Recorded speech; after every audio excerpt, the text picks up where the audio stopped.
अपने दौर में बॉलीवुड के सबसे हैंडसम हीरो हुआ करते थे धर्मेंद्र, साथ ही वो दिल फेंक भी थे।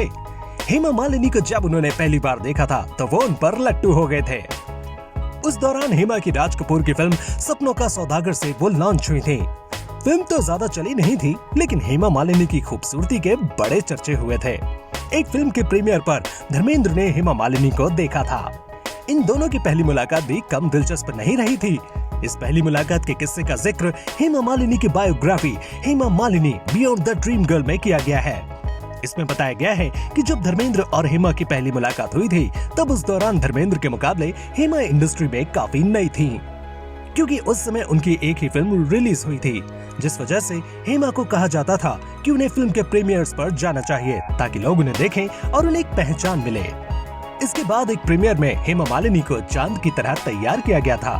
हेमा की मां ने उन्हें कांजीवरम साड़ी पहनाई, उनकी आंखों में काजल और बालों में गजरा लगाकर उन्हें प्रीमियर में तैयार करके भेजा।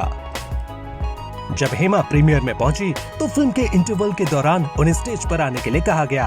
उस वक्त वहां स्टेज पर दिग्गज एक्टर शशि कपूर और धर्मेंद्र मौजूद थे। उसी वक्त धर्मेंद्र ने हेमा मालिनी को पहली दफा देखा था और हेमा को देख धर्मेंद्र के दिल में कुछ होने भी लगा था। तभी तो उन्होंने शशि कपूर से कहा था कि कुड़ी बड़ी चंगी है।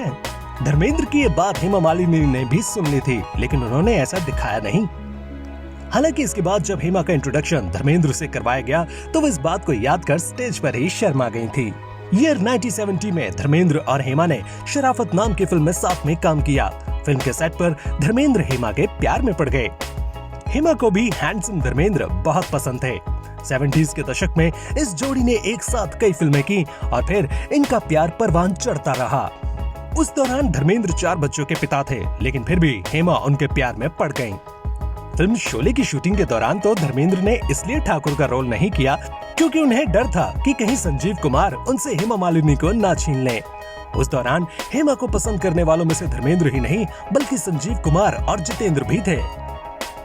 हेमा के माता पिता को शादीशुदा धर्मेंद्र अपनी बेटी के लिए पसंद नहीं थे।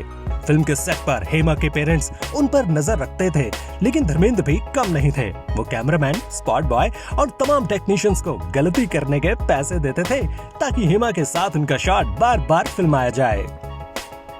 करीब 10 सालों तक धर्मेंद्र और हेमा के प्यार की लुका छिपी चलती रही। 2 मई 1980 को हेमा के जुहू बंगले पर कुछ गिने चुने दोस्तों और करीबी रिश्तेदारों के बीच धर्मेंद्र उनके साथ शादी के बंधन में बंध गए। दोनों की शादी अयंगर रीति रिवाजों से हुई। धर्मेंद्र और हेमा ने इस शादी की बात को कई हफ्तों बाद कबूल किया। इसमें सबसे ज्यादा चौंकाने वाली बात जो थी वो ये थी कि इसमें धर्मेंद्र के पिता भी शामिल हुए थे। धर्मेंद्र की शादी को लेकर उस दौर में कई तरह की अटकलें लगाई जा रही थीं। कुछ अखबारों में ये रिपोर्ट्स थी कि हेमा से शादी के लिए धर्मेंद्र ने इस्लाम कबूल कर अपना नाम दिलावर खान रख लिया था। ऐसा इसीलिए ताकि पहली पत्नी को तलाक दिए बिना दूसरी शादी हिंदू विवाह कानून के तहत अपराध न साबित हो। लेकिन धर्मेंद्र और हेमा दोनों ने ही ऐसी खबरों का खंडन किया। उनकी शादी हिंदू रीति रिवाजों के साथ हुई थी और इसका सबूत है दोनों की शादी की तस्वीरें। 80s के दशक में हेमा पर धर्मेंद्र का बसा बसाया घर तोड़ने का आरोप भी लगा। ऐसी बातों से धर्मेंद्र का गुस्सा 7वें आसमान पर होता।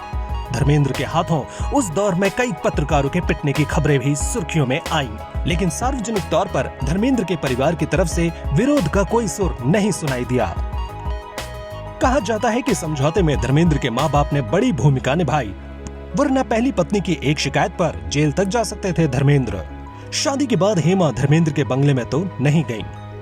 उनका बंगला भी जुहू में धर्मेंद्र के बंगले से कुछ ही दूरी पर था।